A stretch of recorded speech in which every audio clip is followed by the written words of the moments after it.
Morning बच्चों, कैसे हैं आप सब। और आज हम करेंगे लेसन नंबर 2 ज्योग्राफी का।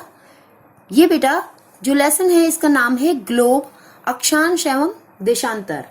ग्लोब यानी कि अक्षांश मतलब लैटिट्यूड एंड लॉन्गिट्यूड्स, ठीक है।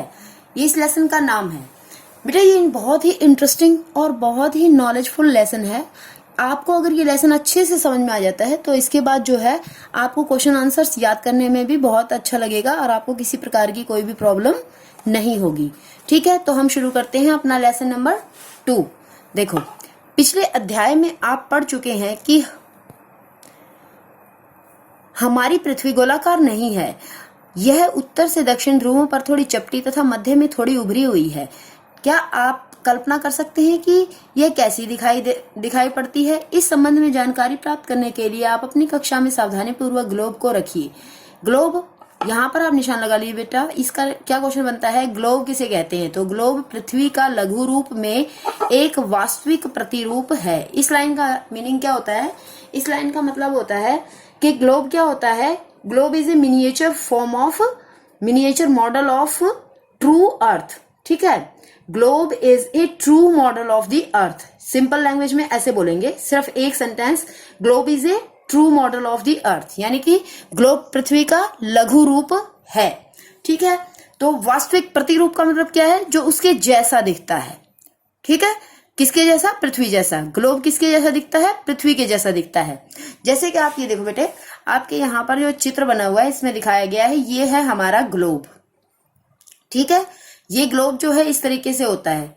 ये ग्लोब क्या होता है, एक डंडी के माध्यम से हमने इसको यहां पर लगाया है।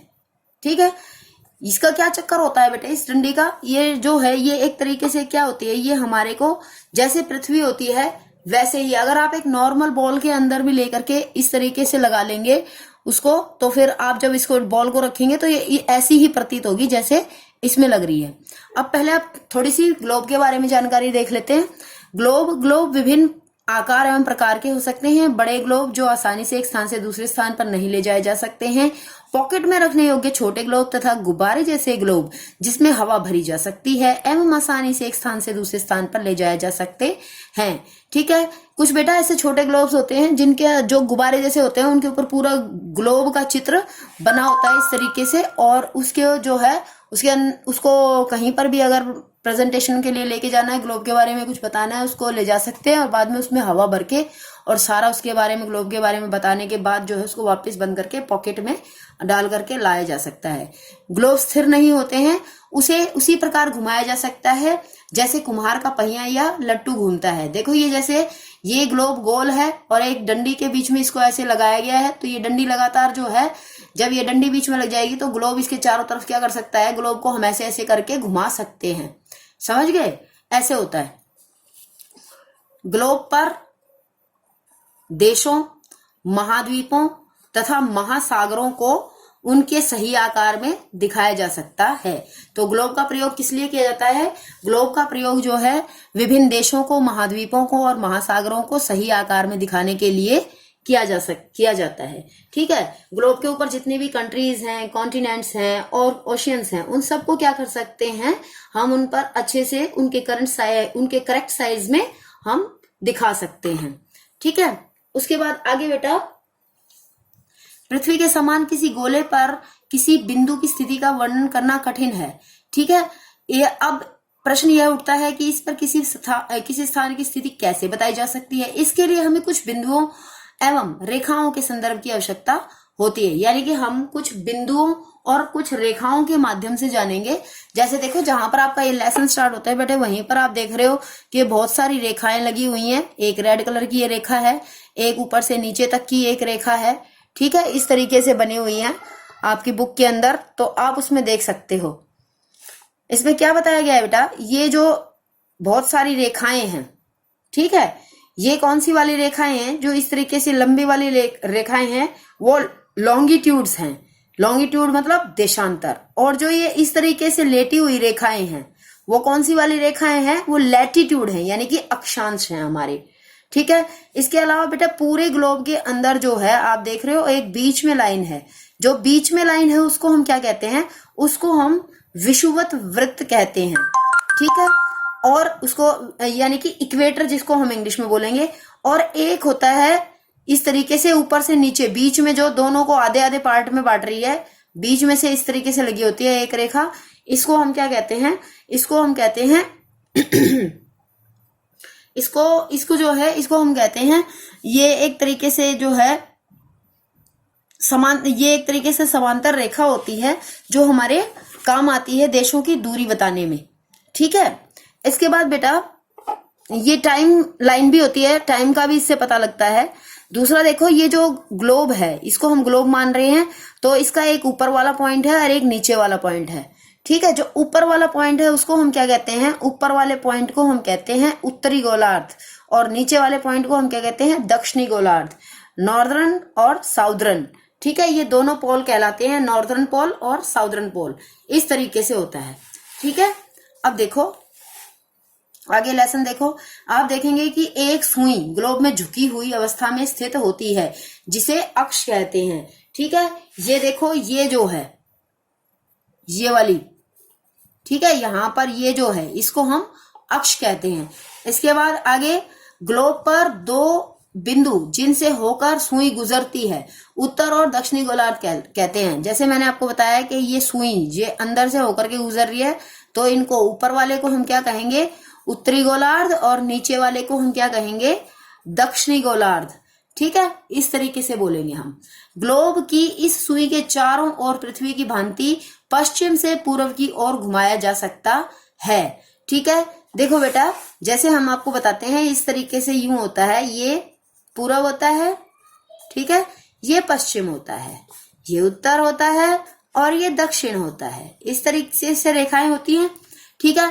तो ये हमारा उत्तर की साइड वाला क्या कहलाता है, उत्तरी गोलार्ध, और ये दक्षिण की साइड वाला दक्षिणी गोलार्ध, पूर्व और दूसरी तरफ पश्चिम गोलार्ध, सिर्फ ये दो होते हैं। ये दोनों जो है इस तरफ कोई गोलार्ध नहीं है, गोलार्ध इनको कहा जाता है ठीक है। इसके बाद क्या होता है बेटे कि अपने को ये बता रहे हैं कि पश्चिम से पूर्व की तरफ इसको घुमाया जा सकता है, इसको रोटेट किया जा सकता है। ये जो हमारा ग्लोब है इसको हम ऐसे ऐसे घुमा सकते हैं पश्चिम से पूर्व की ओर। तो जैसे ये पश्चिम है हमारी, तो इसको ऐसे ऐसे घुमाएंगे हम इस तरीके से, आप समझ रहे हैं, इस तरीके से। तो ये इस तरीके से यहां घूमेगा, ठीक है, फिर ये यहां जाएगा, फिर ये यहां आएगा, फिर ये यहां, ये यहां, ये यहां। तो कैसे घूमेगा, ऐसे घूमेगा, ये अपने अक्ष पर इस तरीके से घूमेगी पृथ्वी, ऐसे ऐसे घूमेगी, ऐसे, ठीक है, इस तरीके से पृथ्वी घूमेगी। जैसे मान लो ये बीच में से है तो पृथ्वी ऐसे घूमेगी, ऐसे, ठीक है। ग्लोब पर वे दो बिंदु जिनसे होकर सुई गुजरती है उत्तर और दक्षिणी ध्रुव होते हैं। ग्लोब को इस सुई के चारों ओर पृथ्वी के भांति पश्चिम से पूर्व की ओर घुमाया जा सकता है। इसको आप अंडरलाइन कर लीजिए। ये क्वेश्चन आ जाता है 1 नंबर में बेटा कि पृथ्वी कैसे घूमती है, पश्चिम से पूर्व की ओर, पूर्व से पश्चिम की ओर, दक्षिण से उत्तर की ओर, उत्तर से दक्षिण की ओर, इस तरीके से अलग अलग जो है आपको ऑप्शंस दिए रहते हैं। तो उस ऑप्शन में से आपको एक करेक्ट चूज करना होता है। तो पश्चिम से पूर्व की ओर, समझ गए, वेस्ट टू ईस्ट घूमती है। ये हमारा क्या होता है, ईस्ट और वेस्ट, तो वेस्ट टू ईस्ट की तरफ जो है घूमती है हमारी पृथ्वी। ओके, उसके बाद आगे देखो बेटा, आगे क्या कह रहे हैं, आगे लेसन में कहते हैं कि लेकिन याद रखें कि इन दोनों में एक अंतर है।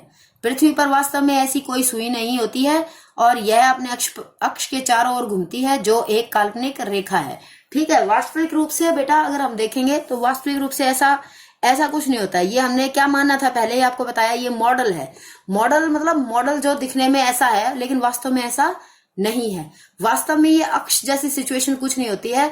अक्ष वास्तव में जो है जहां पर पृथ्वी सिचुएटेड है उसको जो है काल्पनिक रेखा के रूप में अक्ष माना गया है, ठीक है। एक काल्पनिक रेखा भी ग्लोब को 2 बराबर भागों में बांटती है। जैसे मैंने आपको इस चित्र में बताया था कि ग्लोब जो है उसको 2 भागों में बांटती है, आधा ग्लोब ये, आधा ग्लोब ये, ठीक है, इस तरीके से। तो जो ऊपर वाला पार्ट होता है बेटा वो क्या कहलाता है, वो उत्तरी ध्रुव, और जो नीचे वाला पार्ट होता है वो क्या कहलाता है, दक्षिणी ध्रुव, ठीक है। इसके बाद आगे देखो, जिसे हम विषुववृत्त कहा जाता है। जो मैंने आपको बताई थी कि ये जो बीच में रेखा है आपके, इसको हम क्या कहते हैं, विषुववृत्त। ठीक है, ये 0 डिग्री पर होती है। पृथ्वी के उत्तर में स्थित आधे भाग को उत्तरी गोलार्ध तथा दक्षिणी वाले आधे भाग को हम दक्षिणी गोलार्ध कहते हैं। ये दोनों बराबर के आधे आधे होते हैं। ठीक है, गोलार्ध, गोलार्ध मतलब ये हमने शब्द क्या यूज किया है यहाँ पर, गोलार्ध, यानी कि आधा गोला। गोलार्ध मतलब आधा गोला। ठीक है, ये दोनों बराबर के आधे भाग होते हैं। इस प्रकार विषुवत वृत्त पृथ्वी पर एक काल्पनिक वृत्त बनाती है। ठीक है, याद रखेंगे काल्पनिक वृत्त है ये, असलियत में ऐसा कुछ नहीं होता है, ये काल्पनिक वृत्त है। हमने अपनी पृथ्वी की स्टडीज करने के लिए जो है ये एक काल्पनिक वृत्त माना है हमने अपने आप से। एवं यह पृथ्वी पर विभिन्न स्थानों की स्थिति बताने का सबसे महत्वपूर्ण संदर्भ बिंदु है। विषुवृत्त वृत्त से ध्रुवों तक स्थित सभी समांतर वृत्तों को अक्षांश यानी कि समांतर रेखाएं कहा जाता है। ठीक है, इस लाइन का मतलब कितना है, इसका मतलब क्या है बेटा कि ये जितनी भी पैरेलल लाइंस हैं, ठीक है, पैरेलल मतलब जो सीधी वाली, ठीक है, ये ऐसे वाली नहीं, खड़ी वाली नहीं, ये लेटी वाली, जितनी भी ये पैरेलल लाइन है हम इन सबको क्या कहते हैं, इन सब को हम लैटिट्यूड्स कहते हैं, क्योंकि ये सब क्या है, लेटी हुई हैं, लेटी हुई हैं। ठीक है, इसलिए हम इनको क्या कहते हैं, लैटिट्यूड्स कहते हैं। देखो ये आपकी बुक में दिख रहा होगा, आपको आपकी बुक में दिख रहा होगा, ये उत्तर ध्रुव लिखा हुआ है ऊपर। ठीक है, ये बिंदु दिखा रखा है, उसके बाद जो है इस तरीके से, इस तरीके से, इस तरीके से, इस तरीके से। ठीक है, 80 डिग्री उत्तर, फिर 60 डिग्री उत्तर, 40 डिग्री उत्तर, 20 डिग्री उत्तर, फिर आ जाता है बीच में देखो एक ऐसी इस तरीके से लाइन लगा रखी है आपकी किताब में। तो वो जो ऐसे कटिंग जैसी लाइन है वो क्या है, विषुवृत्त वृत्त। ठीक है, फिर उसके बाद वापस फिर बेटा आगे यही शुरू हो जाएंगे 20, 40, 60, 80 नीचे की तरफ। ठीक है, इस तरीके से जो है हमारे ग्लोब में दिखाया गया है। विषुवृत्त वृत्त क्या होता है, इसको आप अंडरलाइन कर लीजिए कि विषुवृत्त वृत्त शून्य अंश अक्षांश को दर्शाती है।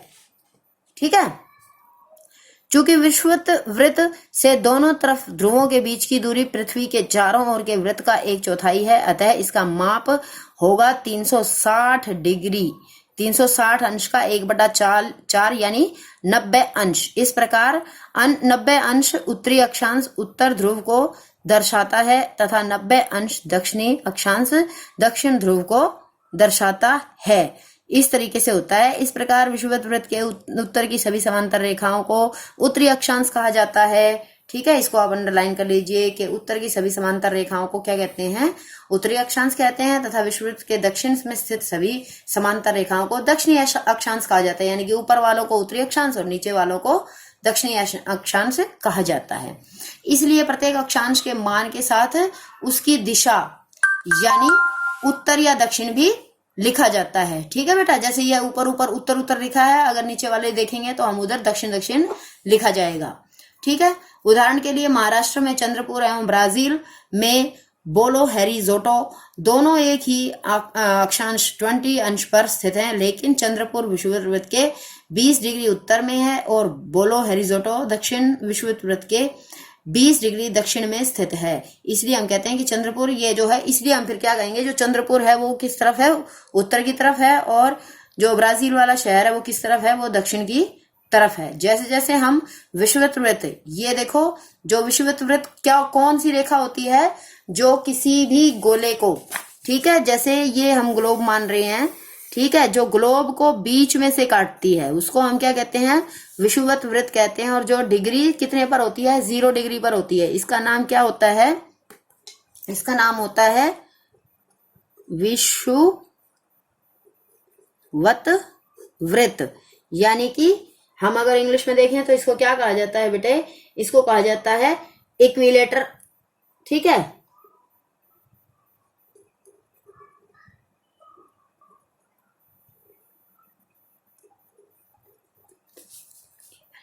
इक्वेटर कहते हैं इसको।